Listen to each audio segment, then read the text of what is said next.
In the interest of time, I'm going to skip one of the questions because it's very similar to the question that we just talked about. So, number 6, what type of water coalitions and partnerships are being developed outside the Central Valley, specifically in Northern and Southern California, to address their and our water needs? Just this past week, meeting with a few of my local constituents in a few different groups, you still see that they don't talk to each other. But as far as the issue specifically, I know there's a lot more technical things that need to be addressed on the water side, and some of these groups working together, but what are we doing outside? A few of the things that I've seen throughout the district, and there's a lot of groups like El Aguas Asunto de Todos, there's California Water Lines, Latino Water Coalition, and even EAT, Education Agriculture Together. I think EAT is one of the only ones that actually brings in people from these larger cities and brings them onto farms and actually spends time with these teachers, part of their certification. But when they go through that and they actually have to spend some time, they've actually been in one of my fields personally, a group of teachers from another part of the state, and they're out there chasing bugs, and then the person will go through and explain to them what's going on.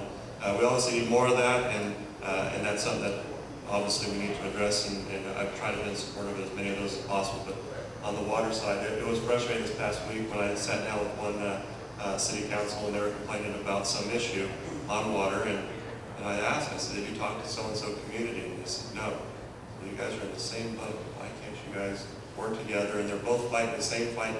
They both are struggling to get by. They're on the verge of losing everything because they don't have water, and they haven't taken the time to make one phone call to their neighbor. This is the challenge for our generation. I mean, our parents and our grandparents invested in our infrastructure.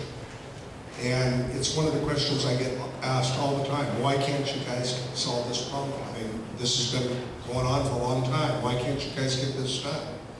And I tell you, I mean, as Gary Serrano and these two gentlemen here, I mean, a lot of us have been working on it for a long time. But let me just give you the numbers.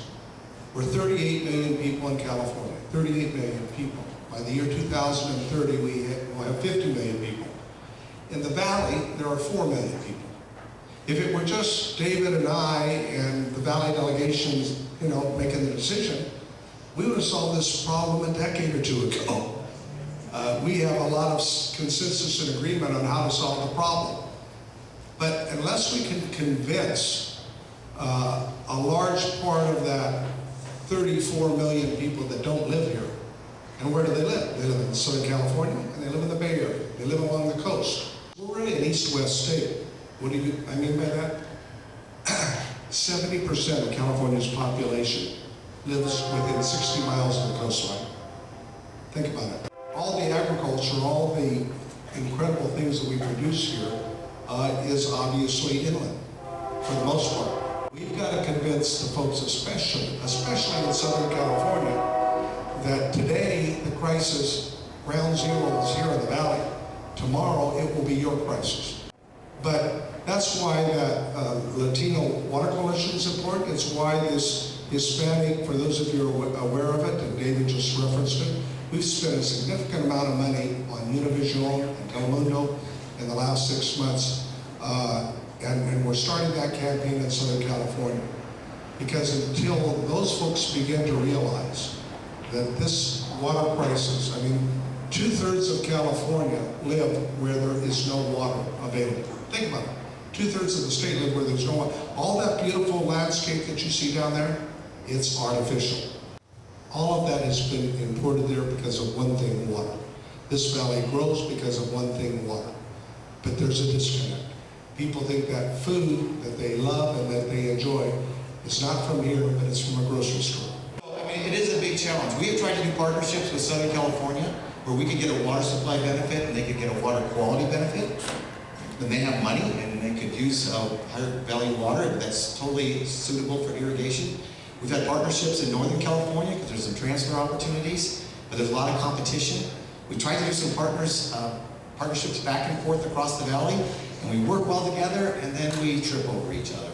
And I'm not placing blame on anybody, it's just kind of a nature of the beast, and it makes it very difficult to get our 4 million people on the same page to be able to really influence the process so we can make some progress. And you know, educating the Bay Area and educating Southern California is no easy feat. And maybe next year, if it is dry, as devastating as it could be for us, it might finally open up people's eyes and say, we do have a statewide problem.